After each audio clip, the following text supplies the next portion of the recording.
Ay, si Benjo. Taas, tata! Benjo! Yung kapitan ko Ikatag ka na, babalik matutulog kasi na tayo. hindi na maganda ang panahon.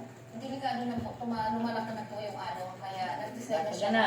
Bakit ako? Hindi naman sa isla. Ikutan pa rin nila yung area na yun. Ayaw mo Napakasya maglakas. ako, hindi naman si Icy. Siyempre, Oh, kami 200, ang may-ari, maglatag ka. takot din pati na mawalan sila ng membro ng pamilya dahil naisip ko na parang dahil sa amin, napag-usapan din namin ng pamilya na suportahan sila. Oh, nireport namin sa Coast Guard.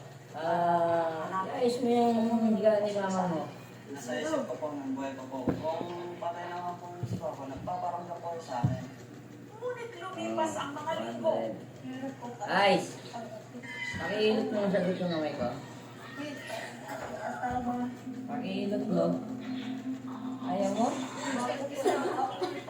Sama-sama po kami lahat ng mga anak niya. Ayos eh. Oh! Pakiilot mo. Ayoko! Mula Oh, sa Iupan 200. ng Quezon, tanghali. Ayoko 200! Lugi! Dagan ko 300. Sa Batanes. Ang ganda po! Tingin ko may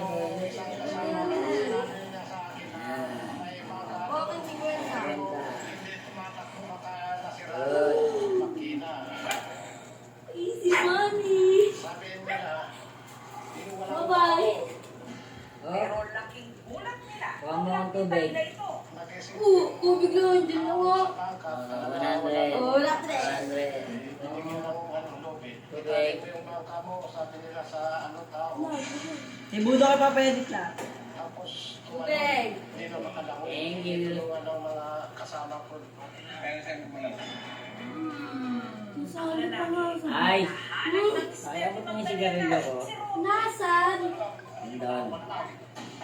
Bayan na yung ako nakakatamad. Oh, 50. Abot mo lang ng tubig. Lugi sa kwenta. Pwede na yan. Wala pa tayong kita. Uy ba? Kulang pa to. Ha? Kulang pa to. Ang baon nyo na sa eskwela hanggang bukas. Sa isang ospital. Sa Kapitolyo, Ayan. Batanes. Sa Bayan? Kulang pa yun eh. Nice ka Okay. mo. Nangihina po siya. Bye guys! Ibigay niya yung pera.